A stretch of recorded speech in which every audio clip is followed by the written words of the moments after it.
Workshop 1638 is called to order. Dr. Lake, do we have any changes to the agenda? We do not. Do I have a motion to approve the agenda as presented? So moved. All right, I have a motion by Andy. Do I have a second? Second. Second by Megan. All in favor? Aye. All opposed?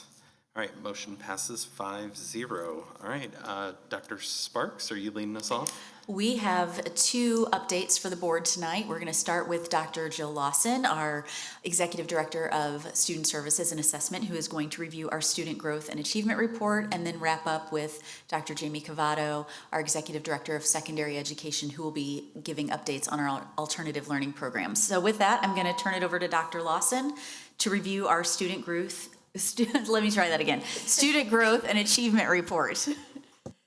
Thank you so much. Well, good afternoon. So today I get to share the story of student learning in Lindbergh schools for the 25-26 school year.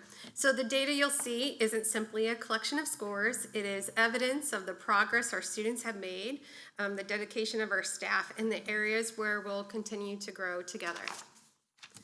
So I show this particular slide every single year because what I'm trying to illustrate is every assessment we administer serves a purpose. So to better understand and support our student learnings, we have to look at our state, our district, and our classroom assessments. So we look at the data from the big picture satellite view to measure how our curriculum and our instruction is working, and that is in a sense what we call that accountability view.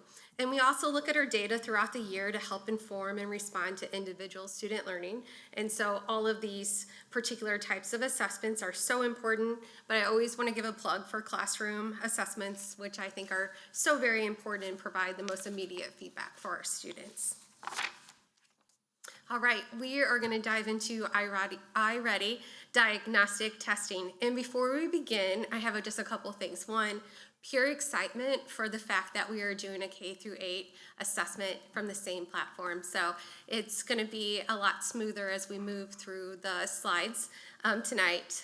And before I begin, I wanted to review some of the terms that I will be using, the nomenclature, if you will, for how they place students and distribute scores. So we look at performance and we also look at growth because those are two of the most important things when you are looking at assessments. And so for performance, where students score at any particular time, iReady has 5 placement levels. So mid or above grade level, early on grade level, 1 grade level below, 2 grade levels below, and 3 or more grade levels below. So when I say a percentage, such as 95% of our kindergarten class was in the early on grade level or above, or on grade level or above, I will be referring to those top 2 placement levels. So we consider those to be on grade level. And when I'm talking about growth, I'll be referring to typical growth, which is expected growth throughout the year, and also stretch growth, which is an accelerated growth measure that iReady provides for us as well. And so we know those are both extremely important and should both be monitored. So we'll look at them separate, we'll look at them together, and see how our students are doing as we move through. So we're going to start tonight with iReady reading performance. And for time's sake, and just so you guys know, I'm going to move a little bit slower through reading to help explain some of the charts and the tables and what they're telling us, but I will move a little quicker through math, so don't get nervous if it looks like I'm going a bit slower. So I just want you to get familiar with what these graphs and, charts and tables mean, because I would like to continue to use them throughout the year. So we just build a common understanding of what everything means. So we're going to start with how do the district's placements compare to national and Missouri benchmarks. So when we're looking at data, we know that the more context that we can get, the better we can understand what our results really mean. When you look at them in isolation from just your district, it's hard to know how you are really doing. You make a lot of assumptions, and so by getting to look at our data in this way, where we can compare ourselves to the state, to the national year-to-date results, and then also to the norms that were created in 2022-23, we can see what does our data really mean and how are our students really doing. So I did put a box around the top two, so if I say a percentage, it will be those two added together.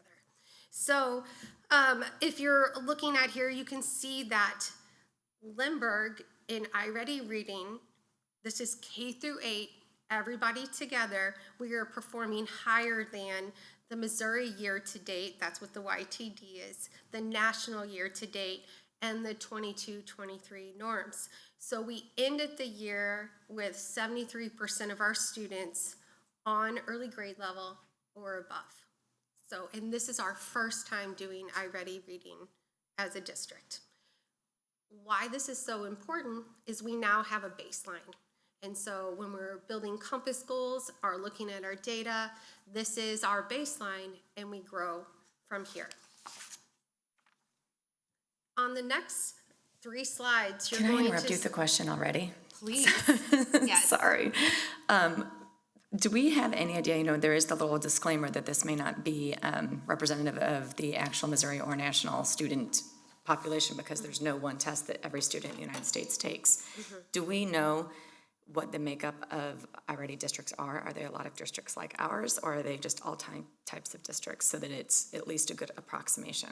Right. Well, I think typically what that is also meaning is when they're norming an assessment, they're trying to pull in tests. They don't pull in every single test that every single student takes nationally, but they're trying to pull in tests that are representative of what the U.S. population is. So we're going to pull in this percent of tests from free reduced, this percent of students are tests that are from students from particular demographics. And so when they're norming, they're really paying attention and pulling that in and looking at students from urban, suburban, rural districts. When they're doing the year-to-date and the Missouri year-to-date, they're bringing everybody in and they're not paying as much attention to how is this in relation to the population overall.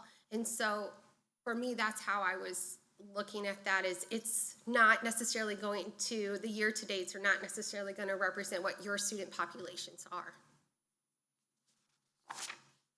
So on these next 3 slides, we're going to get to look at kindergarten through 5th grade. Can you go back to the kindergarten one, please?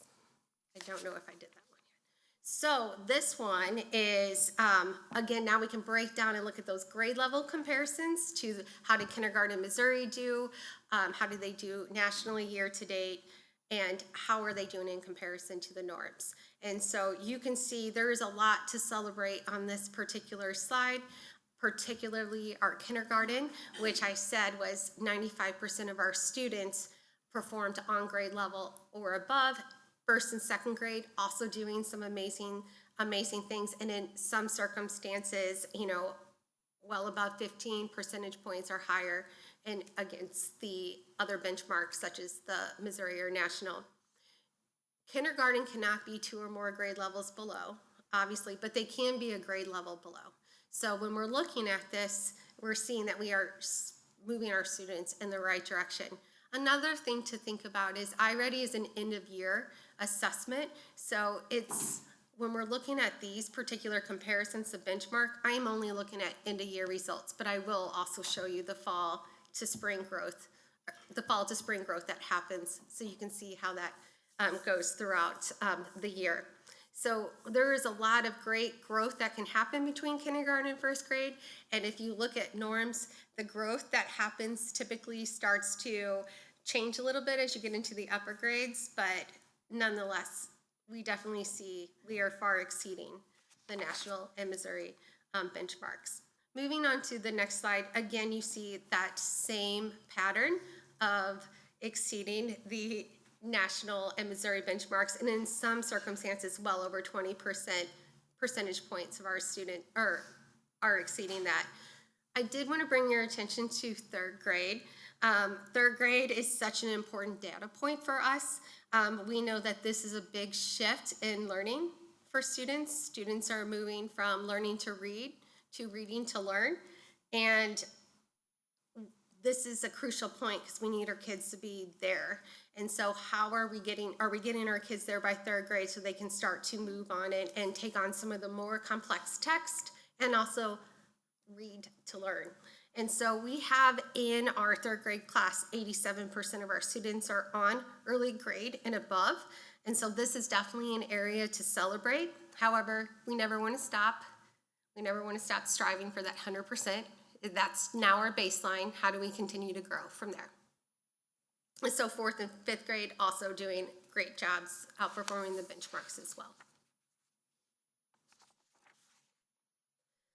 All right, we're in sixth grade. So as we transition into the middle school grades, it is common to see, and I think this is very important because sometimes we have looked at middle school in isolation and thought, why are our scores so much lower? And we see these trends happen nationally and within our own state.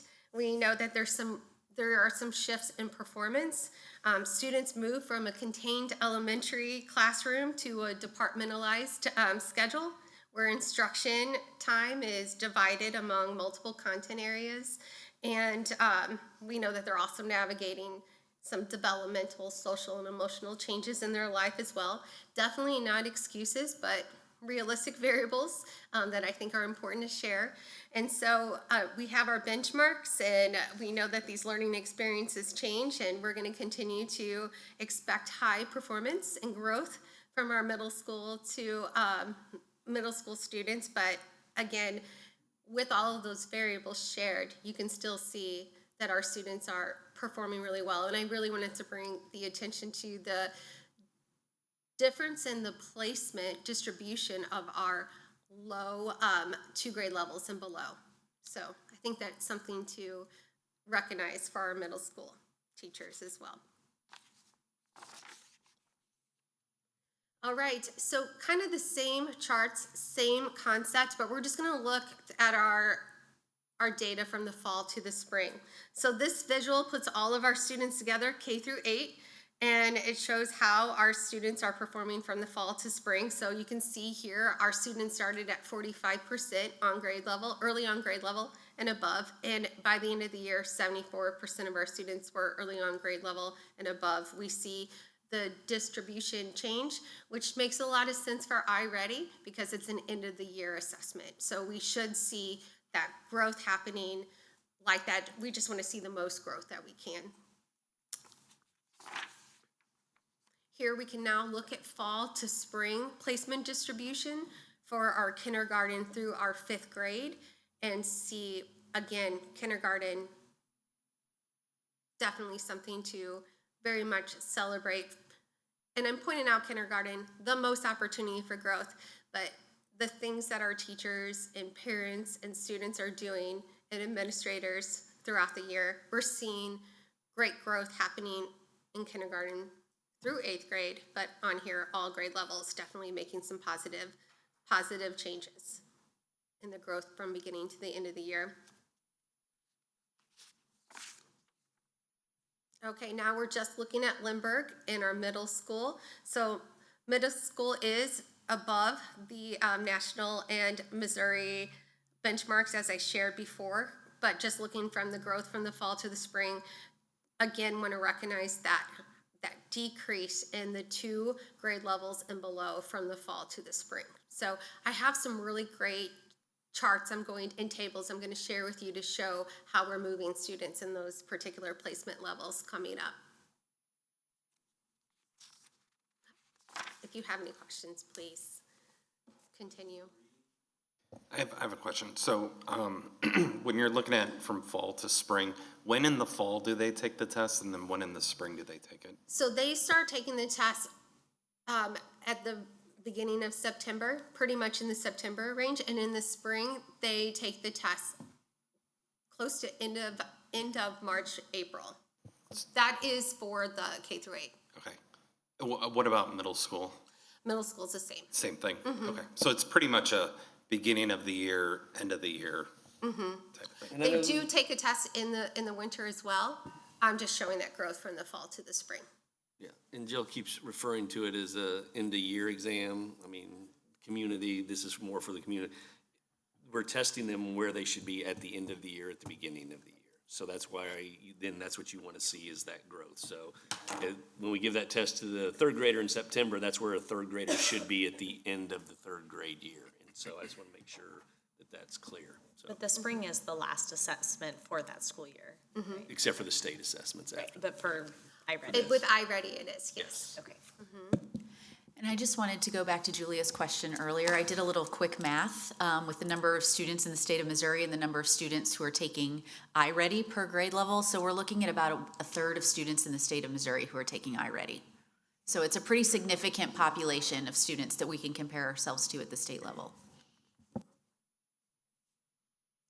Right. I wanted to really get into the growth components of it, so we're gonna take a little, we're gonna keep performance in for one, and then we're gonna really just look at growth. So on this slide, this is one of my favorite ways to visualize data. It allows us to look at performance and growth on one chart. So you'll see on the horizontal axis, you're gonna see the median student performance, and on the vertical axis, you're going to see the median percent of typical growth. So we're going to look at median because it's a great way to take out the influences of the extremely high performing students and the extremely low performing students, and we're going to take a look at the typical Lindbergh student. So just for this particular one, that's what we will be looking at. So our goal is to always be in the upper right quadrant where students are performing and growing at high levels. And what a great area to celebrate, or great slide to show our celebrations. We're in the upper right quadrant in all of the 9 grade levels here, K through 8. 8th grade is literally off the chart. And so I'll have a visual to show exactly some coolness about that as well. Are these scores included with PEGs and LEAP kids as well? These are, but what is great about looking at it with the median is we're kind of taking them out and we're just looking for that middle score of all of our students in each of the grade levels. So we're just looking at that typical Lindbergh student when we're looking at the median percent. Cool, thank you.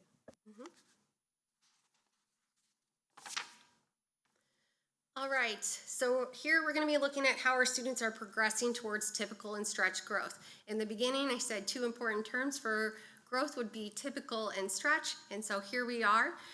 And so this visual will separate out performance altogether, and we're just going to focus in on that growth piece only. So iReady's average for the percent of students who reach their typical growth is approximately 50%. So we are well above that in all areas. And just so you know, if the whole state and the whole nation moves above that 50, well, then the norm changes. And so it's important to know how this all works. So we want to be above the norm always. And so here we can celebrate that we are for that typical growth. Let's see. So the chart down below is the stretch growth. And the typical percent of students who meet their stretch growth is about 20 to 25%. So this is an accelerated growth measure. And so here you can see that we are above that as well. So there's a lot to celebrate here, but these are great measures to use as our baseline, and we'll be able to look at how we grow these throughout the year to see if we can beat our previous typical growth percent and our stretch growth percent. So when I get to the math chart for this, there will be an arrow on some of them, and because last year we did iReady Math as a curriculum assessment, and so you'll be able to see if we grew or not, but for reading, we don't have that yet. How is it that the numbers can be more than 100? Oh, okay. Well, I'm going to get to that in our next slide, and I'll explain that. But are you on the next slide already?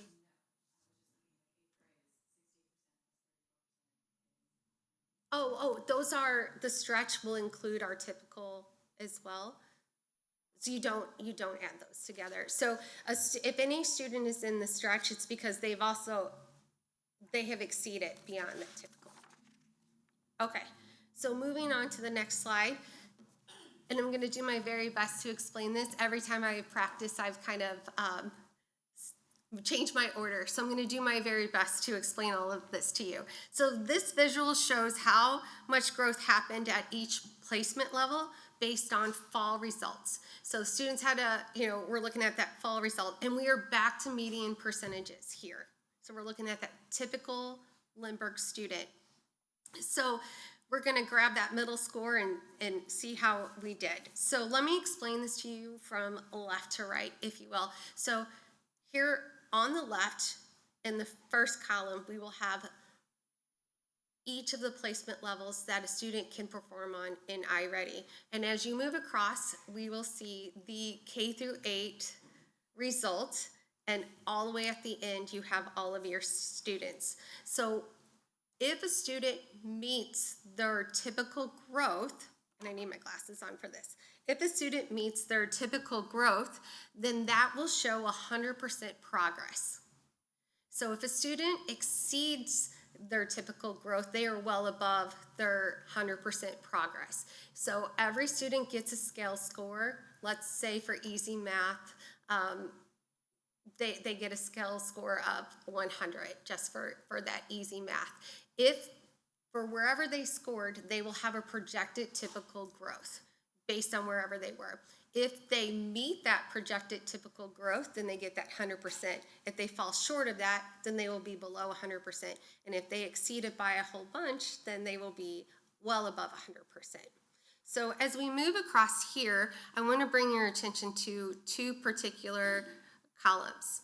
One is all the students. You can see going down each of those baseline or each of those placement levels that we are above the 100%.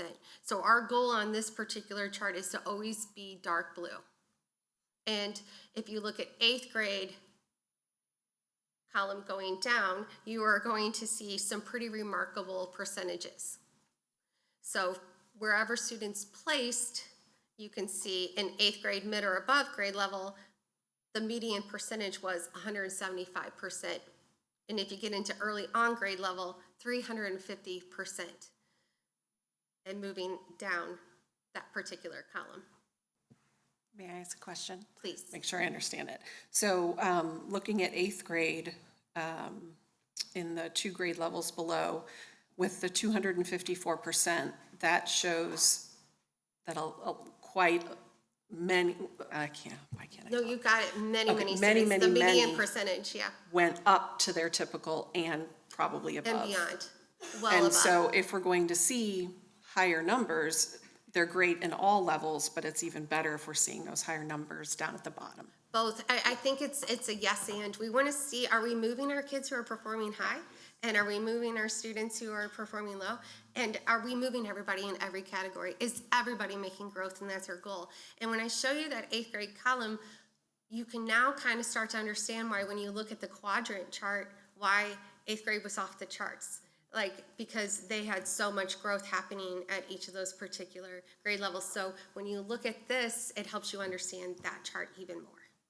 So, and another one is just looking at 3 or more grade levels below. We're now going to just move to that particular row.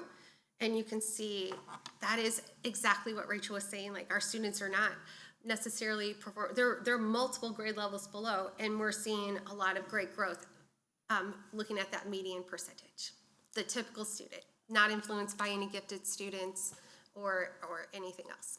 So this was the chart that confused me the most when I was trying to prepare for this meeting. So this is saying they started the year at 2 grade levels below. So there were 68 second graders who started the year at 2 grade levels below, and they grew 125% Yes. in that, okay. They were 125% towards a progress of typical growth. Okay. You want to be above 100%. And that growth is the median, right? So It's the median. for example, our 8th graders here, the 117, you found the median score of the 117 scores to find that middle of that data set, and it said that score grew 178%. Yeah, to represent the typical Okay, student. and you expect that they kind of all move as a group, okay. Well, And some more so- and some not, but that's the median one. Mhm. And so it would be showing, I'm just looking at that second grade column again, those 68 students. We don't know if they went up to 1 grade level below or not, but we know that they grew more than they were supposed to. So hopefully they're at least heading in the right direction, right? Is that Absolutely. what- Okay. And it's really important to look at it that way because for some students, it may take more than 1 year to change a grade level. But as long as we're making we're trying to make accelerated growth for them. That's what's very much important, so that we are eventually getting them. It really will depend on where they particularly started. Because even if they were at 100%, like if they were doing typical growth, that's just really even. So in order for them to catch up, that has to be above 100. To keep pushing towards that accelerated growth. So good, and I hope you like that. When I liked it, and so I hope that you guys all did too. Now that I understand it, I like it. Good. Okay, we're gonna look at reading groups for this one. Typically, what I show every year is I have multiple years of data. With NWEA, I had multiple years of data, and I didn't have that. I wanted to visualize this in a way where it would still be intriguing and interesting, and we could do some great analysis. So looking at this one, I have our total population at the top, where they started, where their winter score was, and where they ended the year. And I can see that there was a 29 percentage point increase from the fall to the spring. So sorry. Why I wanted to set it up like this is I wanted to take our demographic groups and kind of show where they started and where they ended to see if that same growth was happening from the fall to the spring at the same rate. So this is an experiment, trying to show it always open to feedback, but I thought it was another way to look at gaps instead of always looking at just that end of the year achievement gap. Are we growing students? Because they don't necessarily start out in the same place. To expect them all to end in the same place is not necessarily how things are going to work.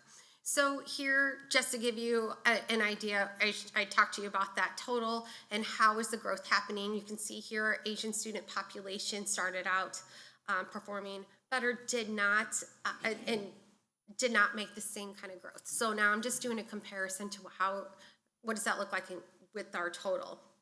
You can see here our African American student population starting out well below where our total population was, and not making the same amount of growth as our total population, but more growth than our Asian population. You can just move through this particular chart just to see those gaps in our growth from fall to spring. Based on, and this is really just trying to be, this is where you started, are you growing at the same rate?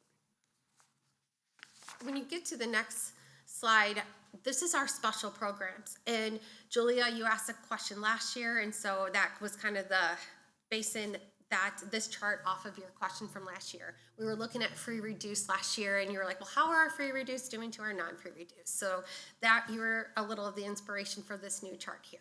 So when you look at our gifted and our non-gifted, our gifted students start out really high. There's not a whole lot of place to grow, but I include them in here because it's important. They are a part of our special programs, and reading and math don't necessarily look the same, so you'll see that when I get to math.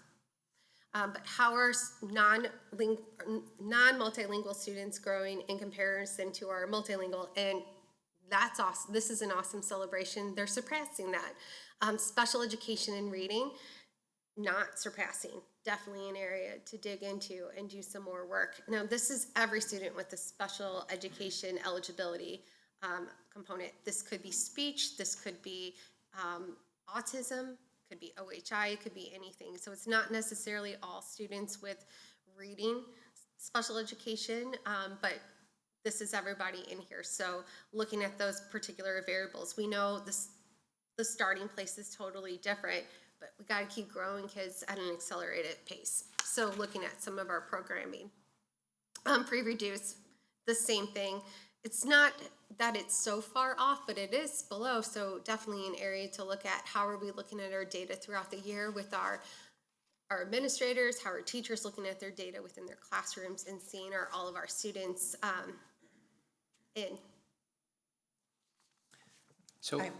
So for those that are on the reading intervention, you know, the special education specifically for that, are you guys looking at that as a subgroup in there to say, hey, are our measures having the effect that we want? Are we seeing better growth because of the influence of that additional aid that they're getting through special education or not?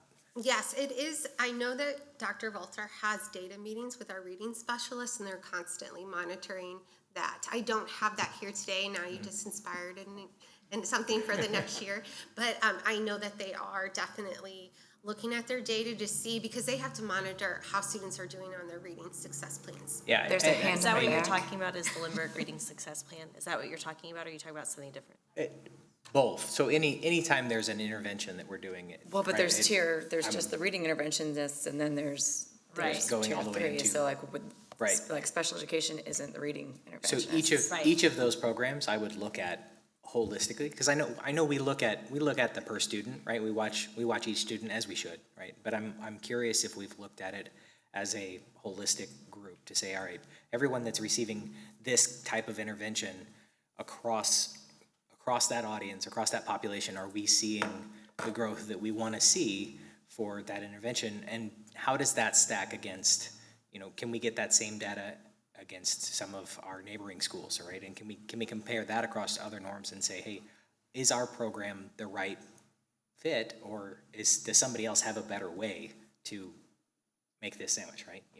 Better way to drive that growth and compare holistically, because each of the students are, they each have their own challenge, right? You can't do one for everybody, right? I'm just curious if we've ever looked at it from that. Well, I'm going to answer your question, I think, to the best of my ability, and please continue, because it's a discussion. So yes, we are looking at the data. As far as looking at it statewide, we're all required to include our year results in with the state. It would be extremely awesome if the state would reveal that, so we could see how we do in comparison, since it's a required component by the state. So I think if you guys have any voice and any advocacy at the state level to say, hey, how are you displaying all of the reading percentages, that would be really helpful. But I can control what we have within our district, and so I will look at adding that for the future. I think that's a great idea. And then also, but yes, we are looking at that to look at impact. We're looking at all kinds of reading programs that are happening for impact within our perfect. district. Thank you. Dr. Hamby, did you have something you wanted to add?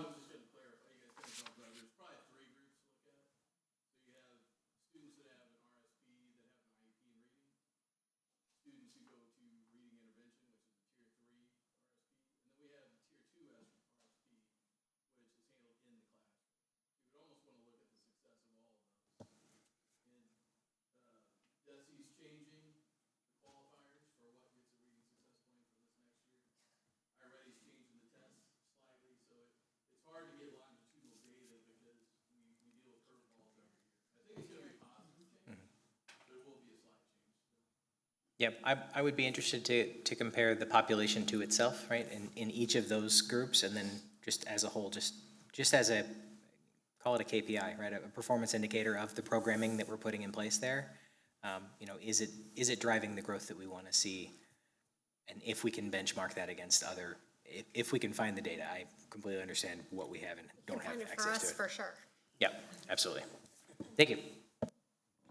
So math, we're gonna have to go faster because we have to get to the insurance conversation. So if you have some really pressing questions, can we follow up with Jill later with that, and let's just get through the data, because I know you're gonna have a lot of questions around healthcare, and we just spent 35 minutes on one section of this. So, and I know it's fascinating, and if you want to bring it back, we can bring her back to a regular board meeting. We can do August and do whatever we want to do, but let's go through the data. You can look at it. If you have a question, shoot it to her, but we don't I'm going to need. ignore him for 1 second and make Yes, one that's more fine. comment. You can ignore me for 1 second, I but want to make just 1 minute. I like seeing the groups laid out like this, so thank you for doing that, because I think it's important to see the growth, but it's also important to see where we have opportunities to help even more. And especially for our Black and African American students, that is not, where they're showing up is not where we want them to be. And so I hope we can dig into that and find a way to even see maybe by year, is it kindergarten, is it third grade, where are they at each year? Because maybe there's a point we can reach in and find a way to help more. And so I really like seeing this data this way, and I think it can be really useful and positive growth. So, Thank you, Julia. And you're gonna now see an accelerated presentation moving forward on math. So please just wave me down, because I'm gonna. So, real quick, Go. I'm just gonna throw a proposal. What if we flip and jump to the insurance piece, have that conversation now, and then we can come back to, Well, Jamie has a presentation, Beth has it, Dominic has it, there's a lot of stuff, so. I hate to rush through any, because. Well, that's, we'll bring her back then. Yeah, so. that's kind of where I'm at, is rather than having to try to go too fast through a thing, I just You as go soon through say. it, if you have questions, you answer. I She'll got answer it. 'em. So- I had a 45-minute plan Yeah. anyway, so I'm gonna stay within it. Yeah, All got 10 right. minutes. Yes, I got it. I got it. Watch this, guys. Okay, here we go. We're gonna do iReady math performance, all right? So moving on, you guys are so familiar with these charts, you could present them yourselves at this part. So here you go. We're looking at our district benchmarks, are looking at our district in comparison to benchmarks. So we ended the year, this is all students in, 69% of our students are on grade level or above, and we have exceeded the Missouri in-state. So we know that we have some upcoming changes in our curriculum for math, particularly with middle school coming in the next year. Dr. Cavada will probably share some exciting things on that, and Mackenzie as well, our math coordinator. So you will see some great things moving forward. This will be a great year for our math coordinator, because this will be the first year she'll have a full year's worth of data that is criterion referenced and norm referenced, and not just norm referenced, which is what we had before. All right, so pretty much this is just for your reference. If you look at kindergarten, first, second grade, you can see we have far exceeded the Missouri and the state benchmarks. Big, huge shout out to our kindergarten again. Those students come in definitely with not as much knowledge in the beginning of the year. There's a great opportunity for growth, but still that's very, very good where they are. Moving on to the next one, we have our 3rd through 5th grade performance, and we see again, we are in some circumstances 20 percentage points higher at the end of the year in spring than our Missouri and national benchmarks. Middle school, still dealing with some of those other variables that happen within the middle school, but exceeding the national and the Missouri benchmarks as well. So we're doing great things. Want to continue to use this as our baseline and see where we can grow from year Does to year. this, for the 8th graders who are taking like high school math, or the 7th graders who are taking 8th? Includes everyone. Okay. All right, so now we're just looking at fall to spring, same kind of idea. Our students were at 33% early on grade level and above, and moved to 69%. So just looking at our kids only. And then as you move through the K through 5, you can see that growth that happens from the beginning of the year, where they're assessed on end of the year expectations. So all of the grade levels made great gains, but just want to point out that K1, 2, and 3 made over 50% percentage point increase from the fall to the spring.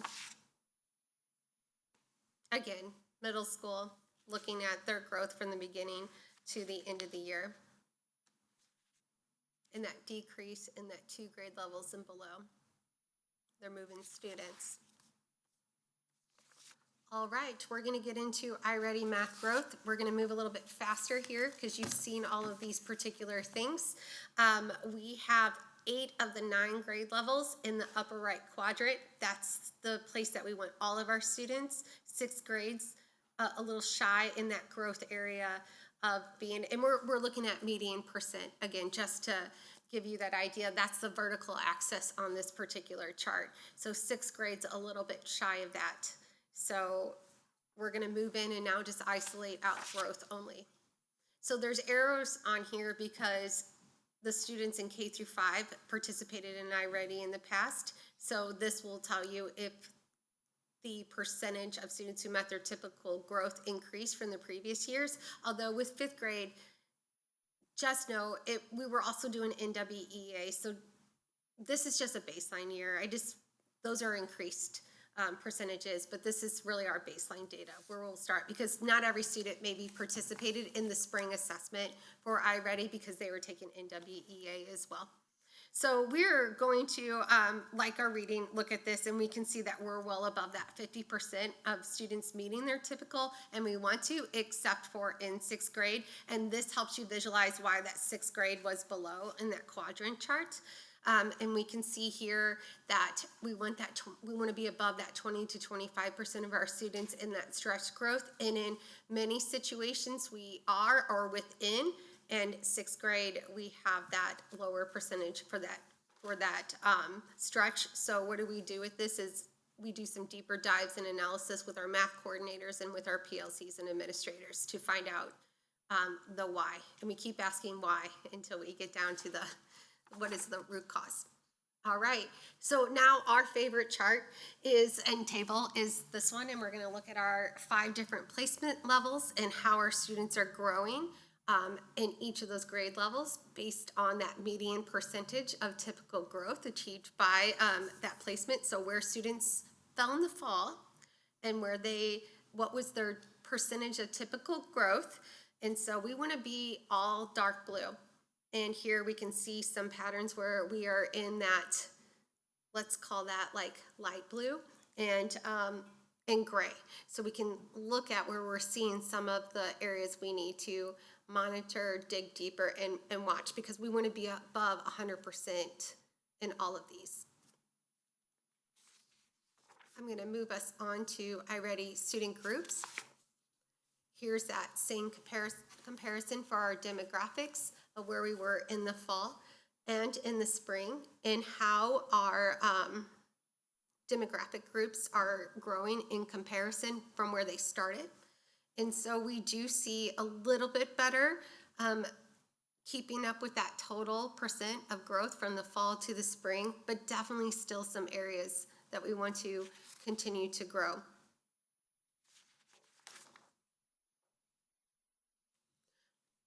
We are now on our special programs and non-special program comparisons. And so we can see here how much our non-gifted versus our gifted grew. And here we can see that gifted had more opportunity from where they started to where they ended to grow. And this is where we see students, this is only K through 8. So we do see students kind of go off into different paths with their math. And so we see a little bit more differentiation in this. Okay, so our non-multilingual and our multilingual are keeping somewhat close. I think we can overall, from just looking at this quickly, it's not necessarily a trend, but we're seeing a pattern that our multilingual programs are keeping up and really supporting and moving students. In our special education, in math, we're seeing more growth than we did, math specifically, than we did in the reading. So that helps to go down and target in what's working, what's not, and how do we keep this math going, but how do we address some of the other things that we particularly saw. And then here again, we have our non-free reduced and our free reduced, and we do see that we are below in our free reduced as far as that growth from beginning to the end. All right, so I have 2 minutes left, and I am going to just probably be like 2 minutes. I will go quick, because this next part will get a little bit more exciting, so I'm going to try to get to it fast. So everything we look at before high school is about getting kids ready for high school. I mean, it's all how are we getting them there academically so then they can get into high school and really thrive. And then we get into that college and career readiness. And this is where things get pretty exciting. If you look at this particular chart, this may look familiar. This is how NWEA has looked for the past few years. So I'm going to bring your attention over to the left chart, which is our English 1. And you're going to see that we started at 90% of our students in the average to the high quintile. And we ended the year in 93% of our students in the average to high quintile, because that is the placement, the nomenclature for NWEA. I want to say that we are just so amazing and awesome, and I think that we are, but I also have to be realistic, because I want you to trust my data. They change the norms, and so we see some changes, but we're still performing extremely high. In English, Algebra, we started the year at 59% of our students in the average to high quintile, and then we ended with 62%. This includes all students who are in Algebra 1, whether they are in 9th grade to 12th grade. So all students that are in this particular course. Our math teachers asked and were granted the opportunity to do the Algebra 1 course-specific NWEA, so we actually changed the test. Previously, they were participating in the 6+ NWEA MAP assessment, which was just an adaptive assessment for 6th through 12th grade. So we just this bottom right chart that has the 9th grade cohort, read it with caution. It's not the best data. Like, I'm just sharing with you the percentage of students who are in the average to high quintile, but the test does change for the spring 2026. So I just wanted to share that all with you, but you can see the impact of NWEA English 1, our teachers, and everything that they are doing to move students throughout. All right. We are going to just move through this. We have a pattern of our students in the spring with NWEA, particularly at the high school. It's likely something that I need to work on is our NWEA assessment window and our EOC assessment window extremely close, and I think we're fatiguing our students. We see a lot of this, so I can't do the same type of charts because they don't move in that direction, so you see a lot of this.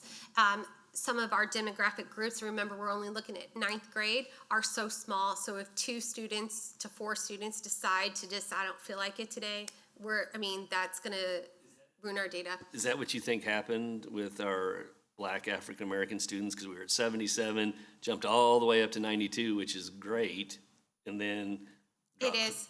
It is. Okay. It's just students who were performing on in the winter. Yeah. Just went from 1 quintile all the way down, as if it was just like, Okay, nope. okay. Because everything else from winter to spring kind of tracks. Yeah, I had to dig in deeper on that one, and it's a small population, so yeah, for 9th grade specifically. Moving on to the next one, looking at our Algebra 1 demographic. This is 9th through 12th grade as well, and so it's not just 9th grade like English 1, and we see a lot of that same pattern for all of our population. So we see that. I will give you the next slides to look on your own. I had to do these particular charts differently because the data doesn't move this way and because students did this, so you can do those comparisons of our special programs and our non-special programs. So you'll be able to view this as well on how our groups did for English 1 and Algebra 1, but the same concept. All right, I'm gonna take you here. We give all of our juniors the opportunity to take one of 3 assessments. And so ACT, AccuPlacer, and ASVAB. The majority take ACT. We had 438 students participate in the ACT, our junior class. 45 participated in AccuPlacer, and 12 of our students took the ASVAB. We had more students take the ASVAB. I'm only looking at juniors for this right now. And so we do this as part of the student's individual career and academic plan, which is their ICAP. So that is approximately 89% of our students participating in an assessment that we provided. It was 84% last year, so we're gonna continue to see that grow. So that's really exciting news.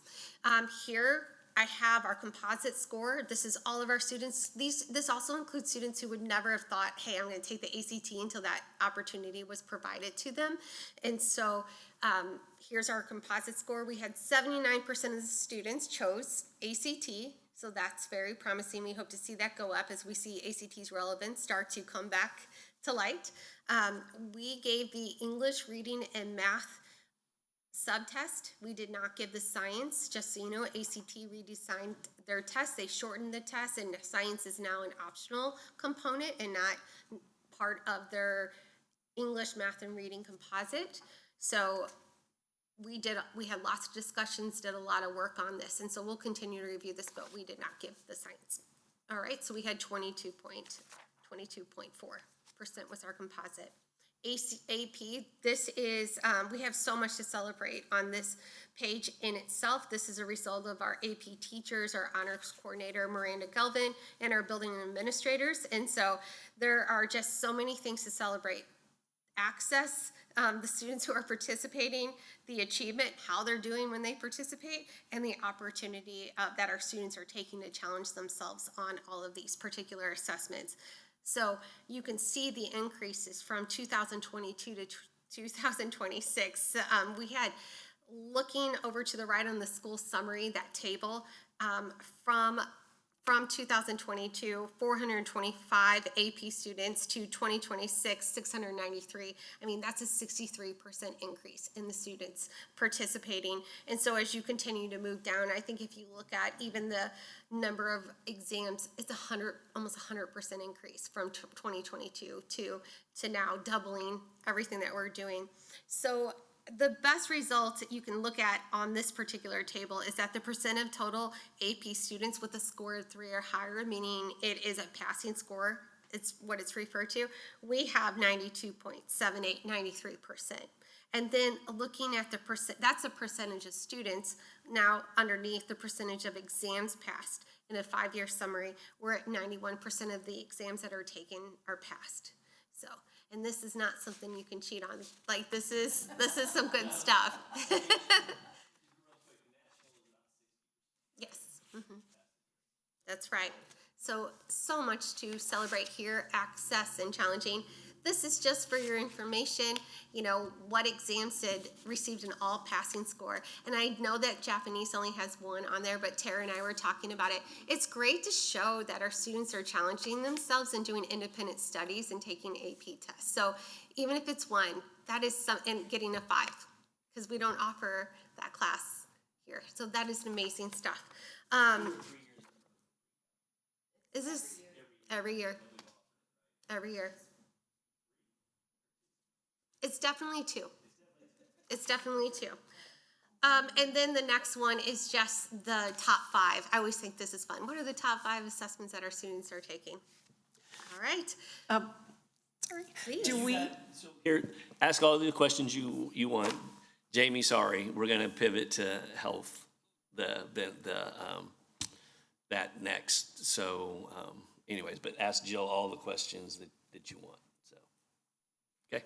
I just wanted to ask if we follow up with the students that don't get a 3 or above. Do we look at that at all to see, you know, was it a bad day? Did they realize they didn't need it, so they didn't try? Just curious. I think the answer will depend if they take the test when school's still in session. Remember, some seniors even come back after their last day to participate in so I think it's if we have access to them. Many of these students are very high performers and perfectionists, and they will want to know. So they may even initiate that follow-up as well, if they don't. All right. So the composite scores, I'm just going off my memory, but I feel like the ACT composite score is lower than it has been in the past, but perhaps the number of people participating is higher. And yes, and we may see that. Our role is to get both, increase in participation and an increase in the score. So, and I think that getting this data is helpful for teachers to see where are we doing well, where are we not, and how can we make some adjustments to the item types that we're giving our students within our class to expose them to the questions types that they may see on the test as well. Because it's a skill to take standardized tests like that. And I want to remind you that this composite score is our juniors only who took the assessment with us. It's not our graduating senior, it's You're right, not the so I data from probably our was graduating. thinking- This is the first time they've taken it. Yeah. Most of them will at least take it one other time. The other thing that's Unless they're an not going, unknown they just did it variable that is the day. fact that science is not included. This is our first year where we're seeing the ACT different, so it, kind of like iReady, we're creating a new baseline here too. Well, and some of these students are taking it because we're saying you have to take something knowing that they'll never take it again. Yeah. So they just chose to take it. And then students that are gonna for sure go on to college, most of them will take it at least one other time to improve their score, So do we not even offer the science, or do we just not look at the scores if the kids wanted to We take it? don't offer, this is the first year. It was an option. We opted not to give the science test for our students. It would be, if they took, like, let's say a student took the test, they would have and they got the 22. It would be 22 as their composite score plus whatever. It would be a plus, and then they would get a score for science. So Colleges are accepting the EMR is what they're calling it, English, Math, and Reading, and there's some particular STEM schools that may want that science test, but it's not. When we did our research, the majority of the schools were reporting that they would just be taking the composite score as it is, and we know this is a starter test for many of our students, and those that are interested in going to STEM schools will always have that option to do the science in a national testing center. And we'll continue to have those conversations, but we also know that the science test is not necessarily a science test on the ACT. It's a lot of reading and data analysis and things like that. So it doesn't particularly tell you a student's proficient in science, but maybe some scientific practices. So, and I think it's important, it's not, I don't, unless I'm missing it, we don't have what the state and the national is, and that, it's we're about 2.5 points higher than the national and state average. So it's around 20, right? Yes, and I'm just giving what our district contract ACT score is. There is a whole profile report that we will get in the fall, closer to October, I believe, that will have what our national and all students, not just our juniors, how they did. So we'll have a cohort report coming in the fall. The seniors, like, once they're done, that cohort group is done, I'd love for it to be around the 24 average, you know? I think we've been hitting around in the 23s. But I'd love to see that get to 24, so. Yeah, but you also want students to take it, Yeah, so so you don't want to be that's what discouraged with this. Yeah, so that's what this is just the Yeah. baseline, and then this score right here will only get better over the next year, basically. Absolutely. So, Again, it's a district, think of this ACT as a district assessment and not Yeah. the national ACT assessment. So we can have that available for you too. Well, I went 8 minutes over, and I really sorry, and I just really appreciate how'd getting you to do in share math? this. Because my I went minute's over. 8 minutes over, and so, 'cause there were a couple things added in, but I really appreciate it. This is so important to It me, and I is. know to all of you, and so thank you so much. All right, so we're gonna jump into the healthcare, because I know their presentation's probably at least gonna take 15 to 20 minutes, and I know you're gonna have questions, so let's jump in. Okay, well, we want this to be a conversation, so Yeah. please jump in with questions. As you think of them, ask them. Conversation, we don't want this to be a lecture series. We don't want it to be a formal presentation. We're gonna go through some slides, we're gonna share some data, but please jump right in, ask questions. We have our two experts here, and they're steeped in this industry and know about trends locally and regionally and nationwide, and are here to answer those questions.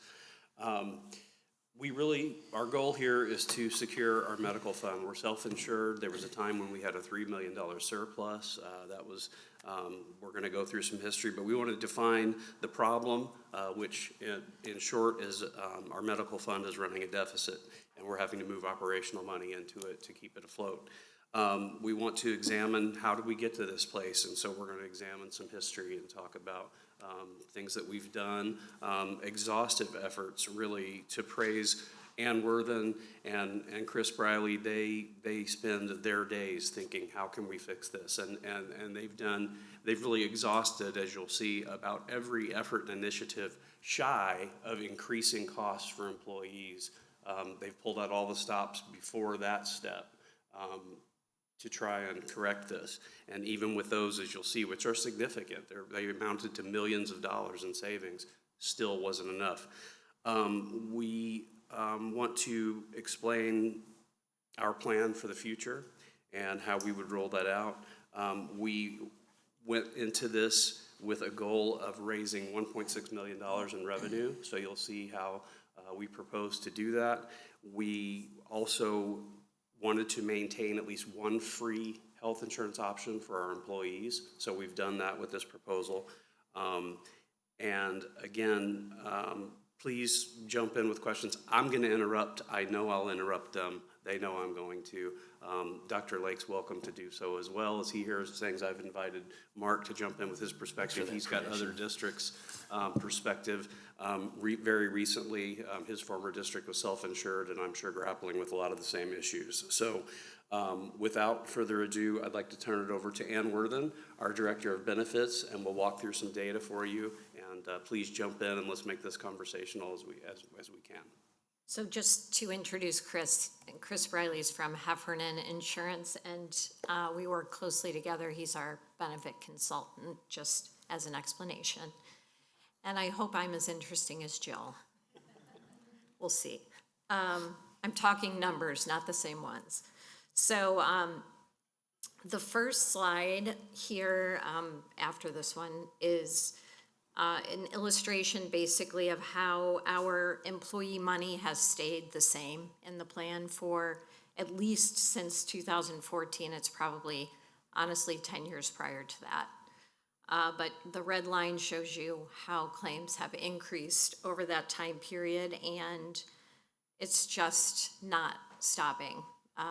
We've done, as Brian said, many things to try to combat this that did not include increasing employee money coming into the plan, and outside of shaking up the industry, which I feel like needs to happen, we need to work within what we can at this point, and that is to increase employee money coming into the plan, unfortunately. And I told you I would jump in, and I'm already going to do it. So as you look at this timeline from 2014 to 2016, there was a time closer to 2014 where our teacher salaries were not competitive with our neighboring districts. That was not the time to say, let's take all the money we have for payroll and put it into health insurance and start charging employees more for health insurance. So there was knowledge of this inflation happening, but we did have some reserves, and it was a strategic at that time spend down of those to make sure we were putting every penny we could in the pockets of teachers. And that was a good move, and it was the right thing to do. So this timeline, it wasn't that we didn't see this coming, but we were strategically trying to make sure that all resources were going to fix that problem, which was, as you all I know remember, was an issue 14, 15, 16, 17. And as Dr. Lake came along in 18, that was a high strategic goal of the district. So that's part of this is prioritizing. And again, Ann will talk about a lot of these initiatives work to make sure we were funneling that money to payroll and not fringe benefits. Thanks. Yeah, so the next slide will kind of show you how things started. The number in the bottom of each box is where we ended the year regarding our self-funded medical and the money that we had in the account at the time. The red shows the loss that we encountered. The orange shows you how much money had to be transferred out of the operating budget in order to pay our claims for that year. So we did not run out of money until 22-23, but you'll see from the latter half of 23 through the end of 2025, we've had to put a lot of money, $4 million, that was not premium dollars coming in to pay for claims. That's money out of operating budget. And it just hasn't stopped since the end of 2025. We had to continue to do the same thing into 2026. So, we started with 3.29 million in the account, and we ended 2025, and Brian, I'm laughing at this because Brian's like, did we really have $7,200? I thought this was a typo as I was reviewing the slide, and I said, that's not right. There's a decimal points in the wrong place. It's But not. honestly, Dawn in accounting and I are every week when that email comes from United Healthcare with the number, we close one eye and we open it, and we just keep them, we try not to transfer money from the operating budget if we can possibly do it. So that $7,200 is really just a reflection of us working together to make sure that if we can pay claims out of the fund, let's do it, and keep it as tight as we can. So Anyway, anybody have any questions on that one? There's a lot of numbers on there. So this just summarizes the last slide. Basically, your blue is the money coming in, your red is the money going out, and we just can't continue to sustain that by using other money to fund claims. So our loss ratio is at 116%. We're paying out $1.16 for every dollar that comes in. So there's just no other plan at this point. We have to do it. The next slide kind of outlines all the things that we've tried to do in the last three years, I would say. The top I just want number. to say, you said tried to do, the district did these things, they were Yes. successful. The Smith RX, $1 million in savings. The board, thank you, $1 million extra contribution. The consolidation of the PPOs, 700,000. Those things worked like they were supposed to, but it wasn't enough. $2.7 million wasn't enough. Yeah, and Sorry to that's- steal your thunder. That's but- okay, and it's annual money coming in, this money doesn't stop, so we still have these things in place, that money is still coming in, but claims is surpassing it double. It's just been very disheartening, honestly. So, but we can't keep the operating budget going in there. The next slide is, we used our claim data from 2025 to come up with this $1.65 million number. We used, our claim data, what we need to keep in the account, the reserves that we'd like to build up in the account, minus, any of the additional money coming in.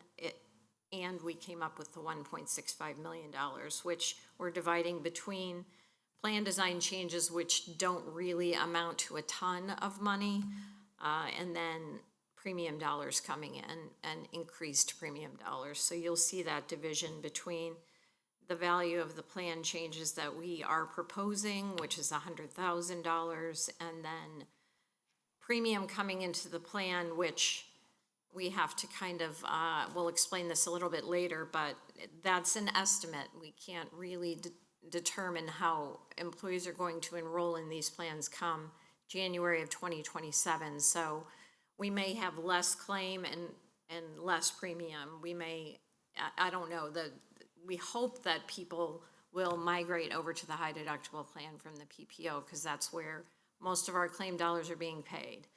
But when that happens, this number may change. And I think it's important just to underline this point. This is a theoretical idea, proposal to raise $1.6 million, but we can't predict human behavior, and people may do what we think that they're gonna do, or they may not. People may leave the plan because we're no longer the least expensive in the county. So I don't want anyone watching this or anyone to say, well, when we're talking next year, you said you were gonna raise 1.6, and we say, well, we didn't do that. So this isn't a guarantee of 1.6. This is designed to raise that, but it's based on last year's data. The plan design changes that Ann's talking about too, only generating about $100,000. When you change the out-of-pocket maximum, that's really the lever where more people will pay a little bit more money. Keep in mind, in 2025, you had 1,500 members on the plan. That's belly buttons, that's employees, spouses, and children. Only 6% of the total membership hit their out-of-pocket maximum last year. 87% of the membership was between 0 and 50% of the out-of-pocket maximum. So again, it's a lot of small amount of membership driving a lot of claims costs. These are cancers, things like that. Luckily, Lindbergh hasn't had a premature baby, doesn't have a hemophiliac on the plan. I have a client here in St. Louis that had a preemie baby last year, $1.5 million for that baby. Hemophiliac running anywhere from $700,000 to $1.2 million a year. So that, thank God, has not hit the plan. But when we look at plan design changes, whatever we do, there's not enough people hitting those out-of-pockets as it is. So that's when we're looking at, doing it through employee contributions. The Smith RX did save $1 million. The claims went down 18% last year, trending just a little bit higher this year, but well below where it was when we had Optum RX. And being in the healthcare industry, the 3 largest PBMs or pharmacy benefit managers out in the marketplace, Optum RX, owned by United Healthcare, CVS, owned by Aetna, Express Scripts, owned by Cigna. Those are profit centers for them. They don't do anything to get to the lowest net cost for the district and the members. That's why we moved to Smith RX. They do things internationally, patient assistance, member coupon, copay cards. They do whatever they can to get the lowest net cost for the member and the district. A couple success stories from last year when we rolled it out. There were 2 employees here at the district that were on high dollar specialty medications. Their annual household income was below what these drug manufacturers offer for patient assistance. We had 2 members get off high dollar injectable drugs that were $60,000 a year, $0 to the member, and it came off the plan. So 2 members just saved $120,000 on 2 drugs last year. So the Smith RX and these transparent pharmacies are doing the right thing. I've got a couple other local school districts, another one's with Smith RX, another one looks like they'll be moving to Smith RX or something similar this next year. We're moving away with all our clients from these big PBMs because they're not getting the lowest net cost. Now, wish we could do something on the medical side, Yeah, this is about let's stick with the premiums. Yep. The Smith RX and all that, it's been a positive for us, Yes. but we need to talk about premium increase and what that looks like, so. Okay, so the next slide will show our high deductible plan and what our plan is for that with regard to premium. This will be the plan that will maintain the employee zero cost option. The cost will go up for the family tiers, and you'll see in the first gray box there, if an employee chooses employee and spouse coverage, the monthly premium would go from $314 to $408. An annual cost change for that employee would be $1,128. We are not changing any plan parameters at all for that plan. The board rate will remain the same. We will contribute the $654 per month and will contribute $100 per month to the HSA account for that employee. And those rate changes at this point, given current enrollment, does represent about $167,928. And just as a kind of an illustration, if an employee enrolled in the family plan, their per pay change for that plan would be $77.50. The next slide. Go ahead. What's the deductible for the current plan? This is The individual deductible is $4,000, the family deductible is $6,000. for this one, but like currently, what were they paying? Because that's where the cost increase, the real one The is same, this. we're not making any plan Okay. changes on this plan. Okay, It's just what they have to pay to have their family or a +1 or a child on it is increasing. okay. Okay. Do other school districts contribute $100 or money into HSAs? On average, yes, that's pretty much what they do. We try to balance out what we spend on an employee enrolled in a PPO plan with an employee enrolled in a high deductible, so that we're spending the same amount for each of those employees. So that's where our $100 comes from. We contribute $654 and $100, but on the PPO plan, we contribute $754. So we just try to keep those equal. Okay, thanks. So the next slide illustrates what our plan is for the PPO plan. That employee currently paying $0 per month for employee-only coverage would pay $200. all the way down to the family. The family plan would be 1,038, changing from 744.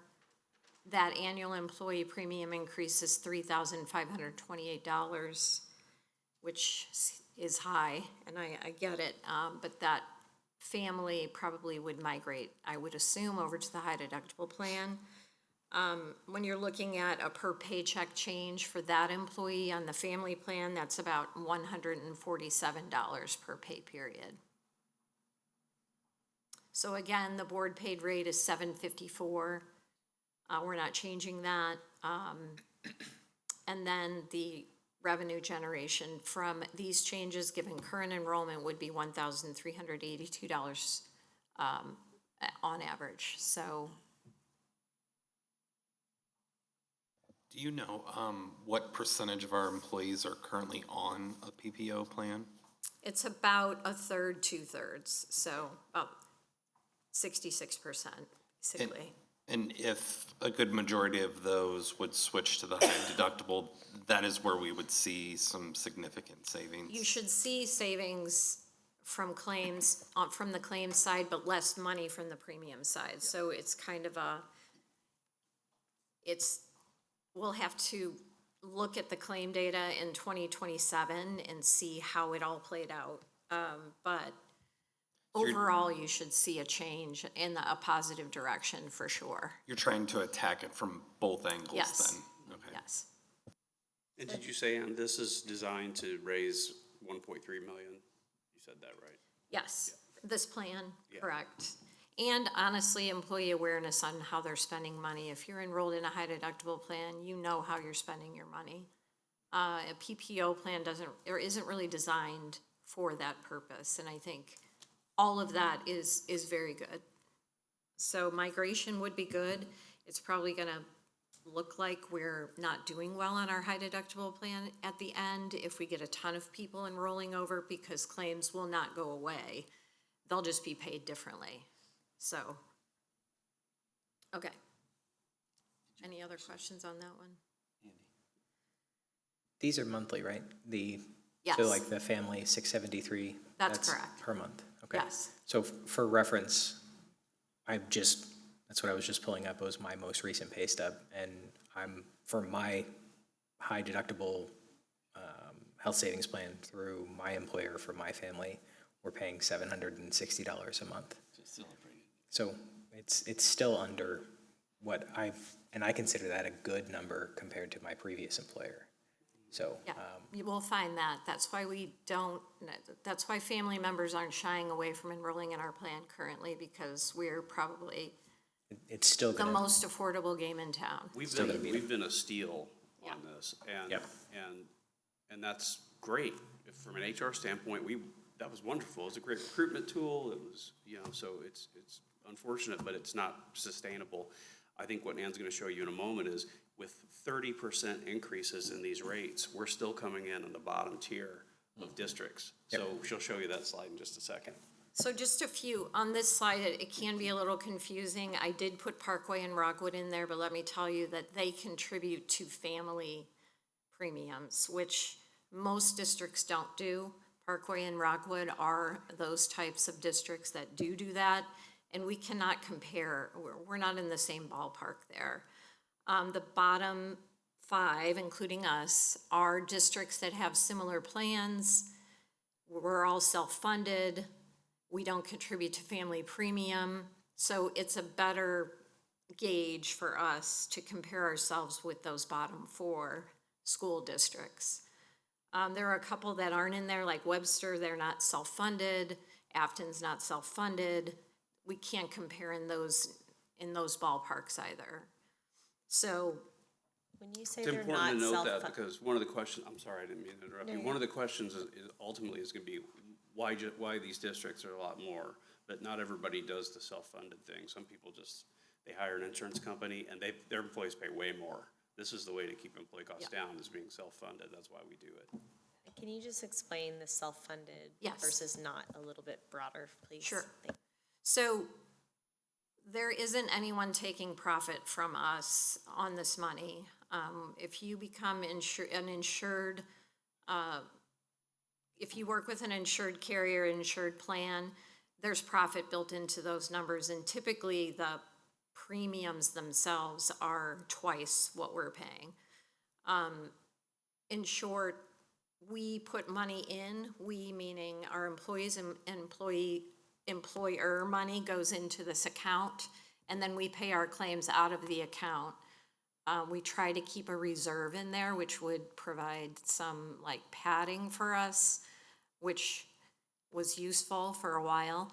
We did have $3.5 million at one point, and we no longer have that, but most insurance carriers are going to pad their pockets quite a bit with our money, and we don't want that to happen, honestly.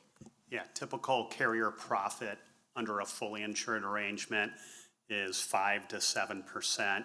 It's very negligible on a self-insured plan. Fully insured plans also have a state premium tax, which is 2% of the premiums. The other thing to keep in mind when you're fully insured with a carrier, say United Healthcare, Aetna, Blue Cross, whatever, you're tied to that PBM. You cannot carve out a PBM. You cannot carve out stop loss like we do here and market that each year. So you'd be handcuffed under a fully insured arrangement, especially on the pharmacy side. What's our stop number on an employee? What's 300,000. So once we've paid 300, then we have a rider or a second insurance that kicks in to pay for it, so. Yeah. And we collect about 600,000 a month-ish is what we Yes. collect in premiums to pay claims. Right. So, Is there less risk for the district if you go to an insurer as opposed to self-funding? I mean, maybe, the problem is they hide money and you don't, there's just no way to tell how much money they're making off of people. It's very difficult. Yeah, you would have a trouble with pharmacy, that PBM would go away. They wouldn't have international, the copay cards, the patient assistance, that would go away. They would say, oh, we're gonna give you bigger rebates. Well, if you're getting more rebates, you're paying more for the drugs too. That's the slimy game of pharmacy side of things. Typically on a fully insured arrangement now, what we're seeing, and my block of business is mostly self-funded accounts. But we have a large block of fully insured in our office. We're seeing 20 to 30% increases annually on the fully insured block, partially because more fully insured employers are moving to self-funded and they need to make profit. So the fully insured market is artificially inflated to make up for the people moving to self-funded. Well, maybe that'll make some change in the industry. Yeah. yeah, the trend is to be self-funded versus the other. It sounds like we can control it better. We can, Yes. and it's kind of like the high deductible plan. If you are on that PPO plan, you're paying that premium, and there's no chance for you to ever recoup any of your money. It's going to the insurance, it's going there. With the high savings deductible is you put your money in that account, and if you're healthy, then that's your money and you get to keep it. So that's hopefully what our employees will understand, that.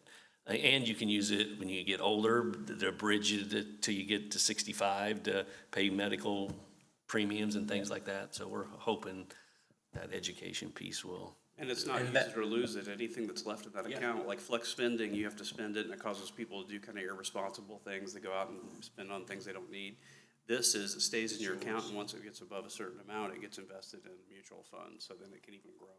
That was Well, one of the and- things I was gonna ask, is And there it's like an tax education protected. piece to the So it's not employee? just, yes. it's not just tax, it's triple tax protected. Because you don't pay taxes on it when it goes in, Yeah. you don't pay taxes on it as it grows, and you don't pay taxes on it when you pull it back out. And your HSA, you can actually go out and control where you invest and how much of it. Yeah. So you can take pieces of it and say, I wanna grow my HSA, and go take it out into the market and grow it with your own investing. And you don't get taxed on any of that as long as you're using it for medical expenses. So it becomes a retirement vehicle. Yeah. You that said you can use something, across your I heard family. somebody say, we're gonna have a very robust education program, and that is in the works, and that's gonna be part of the planning, and we're gonna have Andy come and be part of that sales team, because you just said exactly what we need. company. You guys are still getting a really good deal. I'll advocate for it, I'm telling you, it's a good plan. I do tell employees that a PPO plan is like paying for claims that you may never have. I mean, that's kind of what it is. So, and Colin back there is gonna be helping me a lot with employee education, so that's good. Okay, the next slide kind of illustrates what we were talking about before, and that's plan migration. Currently, we have 517 employees and their families who are in the base PPO plan and 303 on the high deductible plan. So that answers whoever asked that question about how many employees were enrolled in it. So basically what we think may happen is we might get closer to 50-50. If it were up to me, it would be much more heavily weighted in the high deductible plan, because honestly, employees will save money doing it.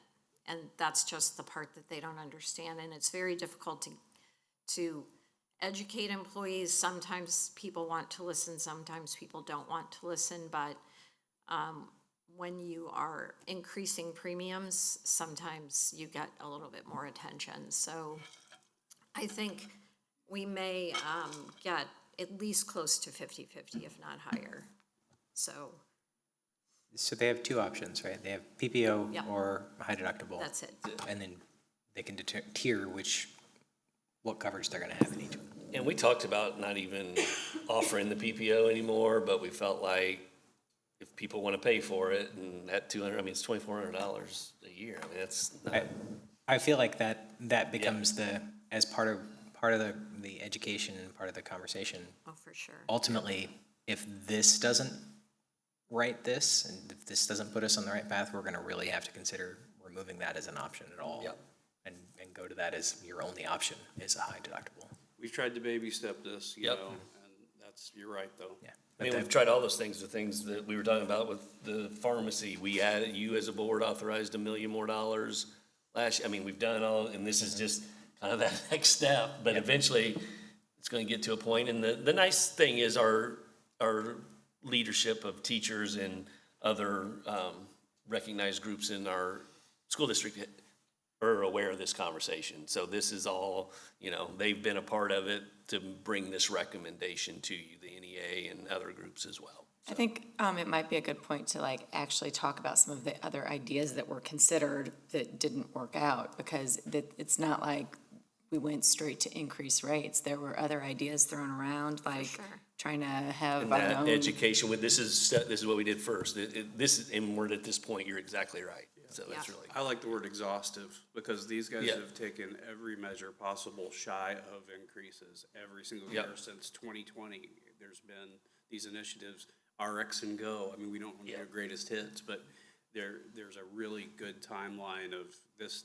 We tried this, and we tried this, and we tried this, and that's important, because they need to know we Even weren't the just- ideas we we explored weren't that sitting didn't. back waiting for the crisis, Yeah, I'm thinking of when we were talking about, and I think it was the finance committee, maybe, we were talking about the possibility of having our own clinic to try to offset some of this. There were other ideas that just weren't feasible, but nobody said the only thing to do is raise rates. It's unfortunately the only thing that's gonna I'm work. glad you said the clinic, because I don't want that to get lost in this. That ultimately still I think the experts also agree, that ultimately needs to happen, because but it's a longer term investment. And right now, we're just trying to stop the bleeding, so to speak, so. Yeah, I know I'll be one of the first to jump ship from a United Healthcare situation as soon as we have something better, because it's definitely not, they're not in our best interest. I will say that. I know we're running short on time. We're okay. I think exec session, we can probably take the workshop to 5:45. So Well, we've just got really one more Yeah. slide to talk about how it kind of looks moving forward from here, so I'll turn it back over to you. So real quick, how often do we go back and compare United to Anthem and We their? do it every year. Okay. But the problem is that they want to give you a sweet deal until year 2, and then the sweet deal goes away, and you've just upended your whole employee population with a new network and a new insurance card and new understanding of what's going on, and then you get the next year's rate increase, and it's right back to what you were paying before. I mean, No, nobody, I've been through it. I completely understand it. Yeah. It's, okay. Yeah, and on another school district that's with United, just like Lindbergh, we marketed last year. Anthem Blue Cross came in with a very sweet admin deal. We're like, how are you doing this? And then in the fine print, there was a percentage of savings running through as claims that would get it back up to where it was more costly than United Healthcare. So, and Cigna does the same thing. They have some contractual language that they'll give you a sweetheart admin deal, but there's stuff on the claim side that is gonna get you, so. and we just end up with unhappy employees, honestly. So, you know, until somebody comes up with something innovative on their side of the world, I just don't think jumping ship is worth it. If we could just get claims out of the fee-for-service model, any of the big four, get it out of the healthcare system, because they'll promise you, oh, we've got the best discounts. Well, yeah, you've got discounts, but 10 years ago, everyone banked on discounts. Now the doctors just charge more because of the bigger discounts. So the prices are artificially inflated for the claims. So this is, but basically this is information for you all because you will have to vote on this. What month is this? In October. In October. So we got a little time. You got it here in July. If you want us to circle back with more information, we can do that. But the recommendation is going to be to you. This is what's going to be presented for you for rate changes in the fall. And so if you don't like that, you want a little more information, you want to see us tweak something, then we have some time here to do that. And so just, you know, keep us in the loop if you got questions or things you'd like to see or get clarity on. I would just also add kind of next steps. That's a good segue. Yeah. In August, we've got a 40-plus member insurance committee. That's every employee representation. It's all of our leaderships of our unions. It's even it has retirees on it. Anybody that's part of this membership is represented in that group. And we will give this presentation to that group, not that this is a for sure thing, but this is our strategy and this is what they're gonna hear this on. Well, I think they need to know this is what's gonna be recommended to the Board of Education. right. Yeah, it's not, I mean, if they got an idea to tweak something to whatever, this is the time to do it. But the message is change is coming. So there is no, it's coming. So it can be tweaked and it can be modified a little bit from this, but it's coming. So they'll see it in August and then back to you all in October for a formal recommendation. Yep. If we can get the news out there sooner than later, employees have options to go on their spouse's plan or things that they can compare costs, have a little bit more time. So given that we are giving out a sizable increase on, at least on the PPO side, at least that gives them the opportunity to look elsewhere and see what's available. Because what is the deadline for signing up? It's in November. Our deadline is, we try to go as late as we can to get it out there so then they can enroll, and the coverage is effective January 1st. So the cost change is effective January 1st. But the deadline to sign up is Is like mid-November, mid-November. which we stretch that out honestly, but we tell them mid-November, yeah. So upon board approval in October, employees would have about a month.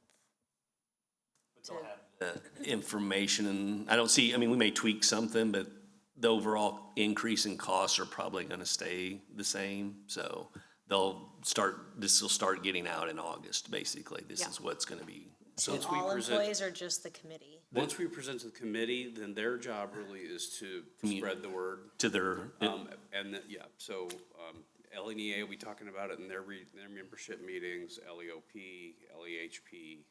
Our facilities group has a good membership in that committee, so they're kind of our delegates, I guess, if you would. And they go and they talk about, here's what's coming. So we also have our health advocates who will be leveraging they get to speak at staff meetings. So word will be spread, and then we're gonna do, once the board votes on this, and assuming it's approved similar to what we've talked about, we are gonna set up one-on-one support opportunities. So you can come in and sit down with Ann, just her, and she can run scenarios. This is what it looks like for your family. This is what it looks like if your family jumps on your spouses and it's just you, this, that kind of thing. So we'll have one-on-one consultation appointments. But there will, so I just want to clarify, so there will not be communication directly from the district to all employees. It'll be Until you vote on it. Until you After approve it. until, As soon right. as you guys say Yep. yes, there Yep. will be.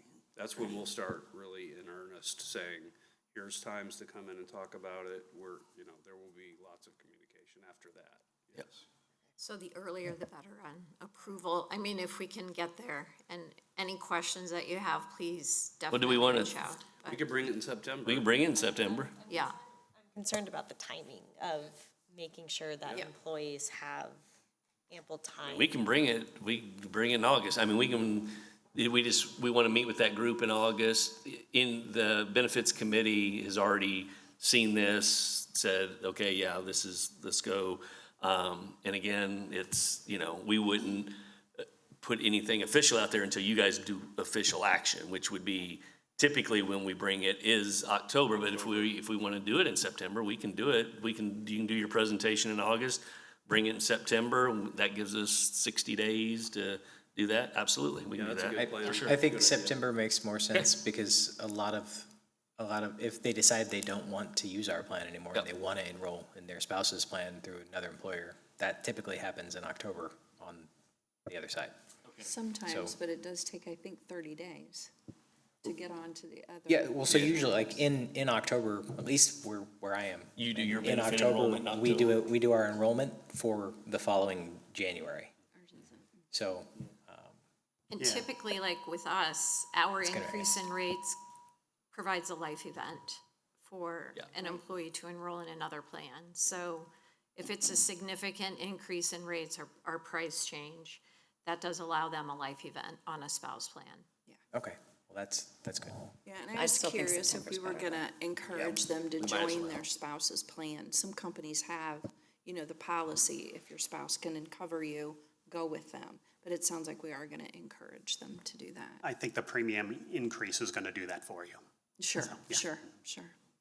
And I wanted to point one thing out on the competitive data that I gave with other school districts. Those rates are based on 2025. I don't have their 2026 rates yet. We're early. A lot of employers are much later. So they're all increasing rates, though, I will tell you. We talk regular, and every single one is increasing rates.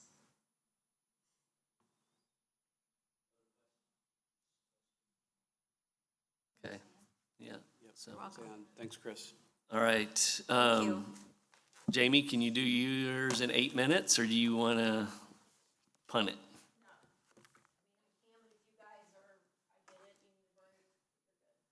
All right. Yeah, just do it. Let's do it in 8 minutes. Yep. We have a very short exec session, so. Okay. I'll be quick.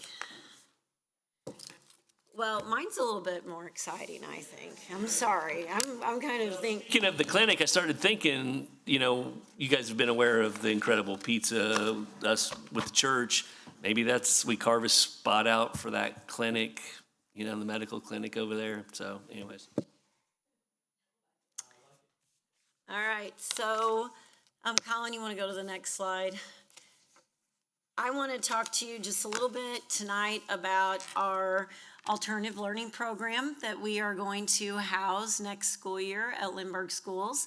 It will be a two-phase program. So first off, I'm going to back up a little bit. So historically, we've been a part of the SCOPE program with the Melville School District. What that program has done for our students is if students want to choose to go the Missouri Options route, graduate with a GED, those students attended the SCOPE program in the Melville School District. And then the other part of SCOPE was if we had students who were assigned a long-term suspension. That is beyond the 10-day out-of-school suspension that principals can give.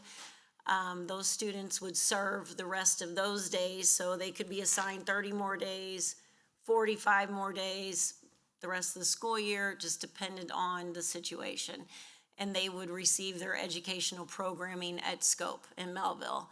And also part of that program, between Missouri Options and the suspension piece, is parents had to provide transportation to both of those programs. So that was a little bit of a barrier too, whenever we came to suspension conversations.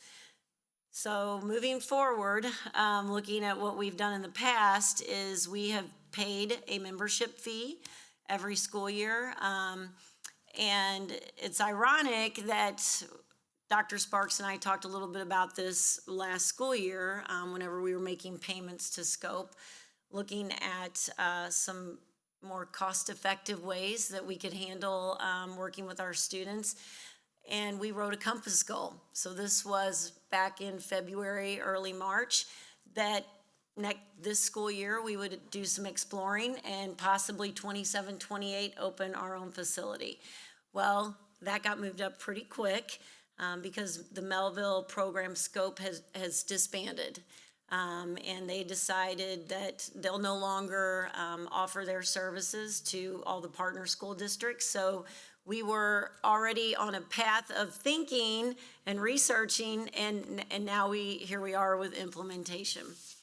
And the goal is just to make sure our kids' services aren't interrupted whenever they're suspended. So we had 5 different focus areas. A team of us at the high school got together really quick, and we started working every week, meeting for about an hour to an hour and a half.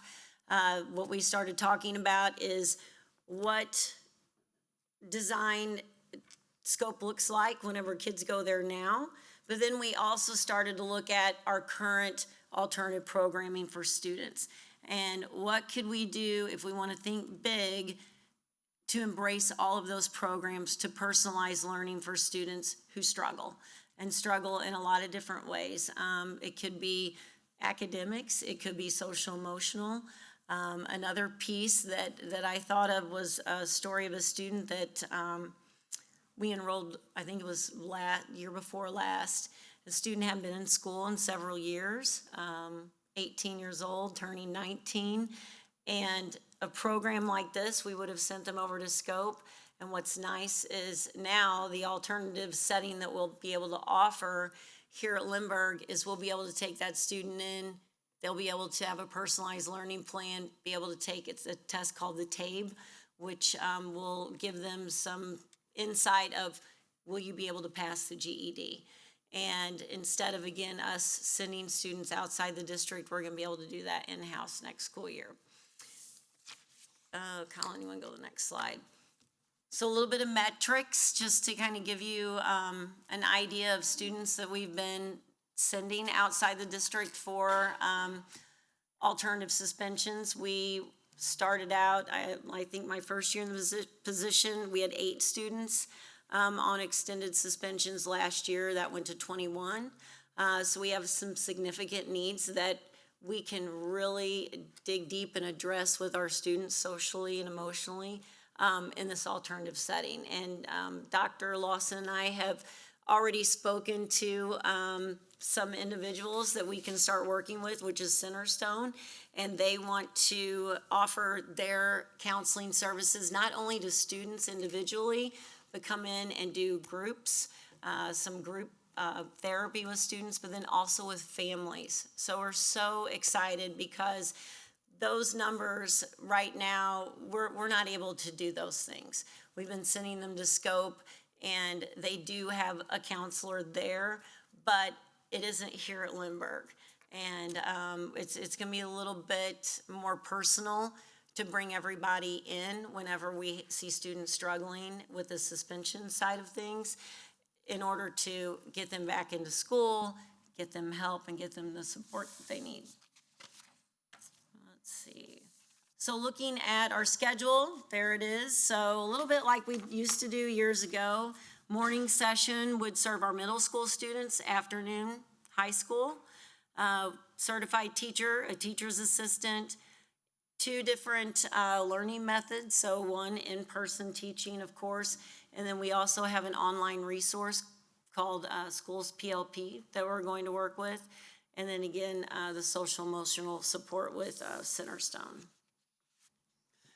Can I ask a quick question? Yeah. So with the staffing, that means that last year, the one certified teacher and one teacher's assistant would have had, was the 21 over the course of the whole year, or does, like, there were never 21 at No, one not point at in one time. That was Okay. fluid, yeah, good question. So throughout the school year. Okay. Those 21 kids. And what we have seen is, I believe at one point in time, I do not feel that we would have any more than 8 students in a setting.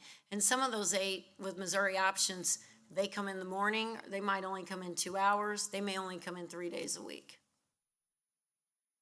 And with the funding piece of that, with the academy looking at a 2-year structure, we had an academy position open and we repurposed that position to serve as this alternative learning support teacher. And then that way, for the 27-28 school year, when we bring everybody together, there won't be that missing teacher. But what was nice is we were able to repurpose that certified staff funds into just one teacher instead of hiring 2. You're welcome. And Jamie, can you clarify the difference between our academy students and then these new alternative learning students? Yes, so academy, our students in the academy are students that typically they're behind in credit and they may not want to be a part of the school setting from 8 to 3. It just isn't working out. So that is a personalized learning model that is in-person learning. So there are teachers and they teach their cores that they need and electives in person. How that's different than credit recovery is all on an online system. And now with the suspension piece is serving kids who are assigned additional discipline days. And those students typically aren't allowed on campus. So academy kids aren't suspended. It's not like that. They're just in there to have a different learning path for them in a shorter day. Traditional school doesn't necessarily work well Yeah, for them. yeah. And then with the alternative learning piece with the suspension, those are the kids that they cannot come back to the high school, but then we still offer all of the learning programs that kids get whenever they're here. And honestly, Lindbergh Schools is probably one of the best school districts in the state. I've been told from our legal team that continues to educate our kids whenever they're on long-term suspensions. We do a very good job of that. And this program will even enhance that more because now we're going to eventually offer the social emotional piece whenever they're in there too. Instead of just, you're suspended extra days and here's your online program, you know, we'll see you at the end of the quarter or next school year. Yeah. Yeah, and I would just, speaking from experience from another school district where I was at before, we didn't do anything like this. When you were suspended, you were suspended. The only way you got an education is if you had an IEP, then we would while you were on your long-term suspension. So this is awesome, to be honest with you. And I think total, if we look at the numbers, whenever we're all down there together in one school, so this school year, the academy teachers will look at exploring what the learning methods will look like, because kids will be able to do blended credits, a little bit like we're doing with Impact. So that's going to be a piece of it. And then also working with Julie Durham and getting kids jobs, because a lot of times the kids are like, hey, give me this sit and get, but I will go work half the day, and those credits would count towards graduation and even towards their GED whenever they're in Missouri Options. Where will this be physically housed? This is part of the Incredible Pizza conversation. So back in your Friday packet, it talked about the 3 phases. So the first phase is kind of gymnastics and this one classroom for our kids that are long-term suspended or suspended maybe 15 days or whatever, or a quarter or semester, so we're working on that right now. So I liked that plan. It looked like there were separate entrances, so Yeah. if anybody, they wouldn't be in the same building, even though it's the same building. So I will say this, you know how we love working with St. Louis County and permitting and all of that. We have submitted a letter to them explaining exactly what this classroom would be next year. We haven't heard back from them. Our alternative is we have a large enough conference room at Support Service Center that we could do it there if we had to. So, but our plan is to this 3-phase, and Mark's been meeting with them regularly, him and Scott, and we're gonna start working on a cost analysis. What can we generate revenue with increased program? So we're gonna come to you with a plan on how we can build that out and what the church is gonna pay for, what we're gonna pay for, and all that, so. We don't want to just use Dominic's office? Well, we could, because it's the Taj Mahal. When we gave and it to, the when we offices. went on a tour, we made a lot of people nervous. We were just looking for spaces, but we made a lot of people very nervous. All right, let's go on, let's get to the next slide, we're running out of Yeah, time. no, here. you're good. Yeah. This next one, Colin, actually, this can just sum it up is, this is what we're looking at with our program is a commitment to personalized learning for our kids.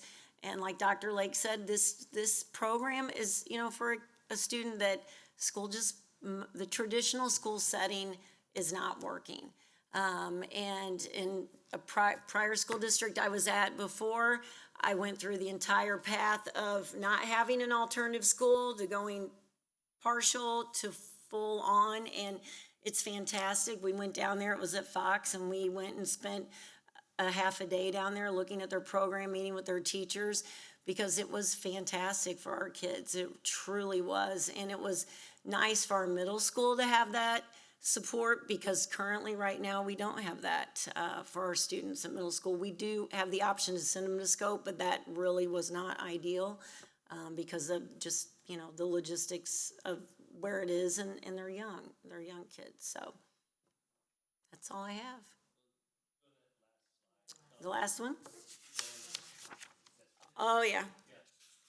This is what started the whole questioning. I think it was the beginning of this school year. I had a student that needed to go to Scope for long-term suspension, and they didn't have any seats or spots.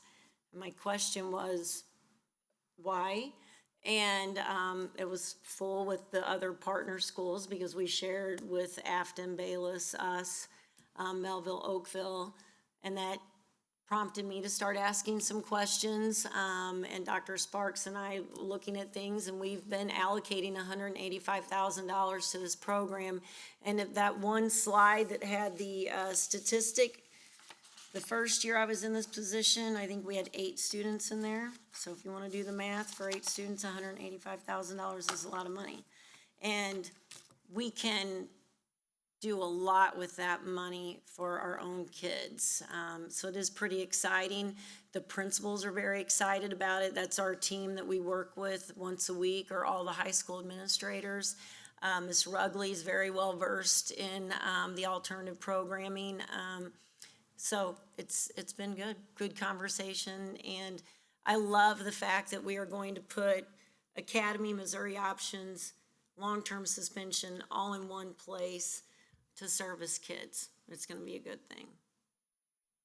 It's just And the nice thing is that 185,000, because they repurposed an academy position, that's just money right now that if we decide to get a cop to build it out, that gives us money towards making payments and then just other things. But we'll come to you with a financial, this is how we think we can pay for it, so we're excited. The gymnastic space is needed. It's really big because that's one of our most popular programs. The idea of being able to have the shared kitchen space, culinary space with the church that will help offset the cost to build that out, because they'll use the space as well as us. And so there's just, what Mark, like I said, jumped in right away and has been having meetings with them regularly, so. And then pulling the academy out of the high school That's gonna free us up classroom space for our additional career tech ed programs. I mean, we've got skilled trades coming in 27, 28. That's a whole construction carpentry program. So it's needed. We're growing all over the place, all the time. And I'm sure you'll find a grant like you did for the CNA program. So we did. We did, we got it. We Yeah, got it. we already got it. Yeah, we already have it. And part of the contingency was we had to pivot a little bit from the program that we introduced. And Desi worked really well with us and said, okay, we will fund it if you'll make it completely skilled trades and carpentry. HVAC, electrical, which we're like, well, we need that. And we're a hub of careers like that are all over the place that are open. So those classroom spaces we desperately will need in the next year or so. All right. Thank you. Thank you. All Thank right, you. thank you to everyone who presented this evening. We appreciate the information. So do I have a motion to adjourn board workshop 1638? So moved. So a second? Second. I have a motion by Andy and a second by Megan. All those in favor? Aye. Opposed? All right, motion passes 6-0.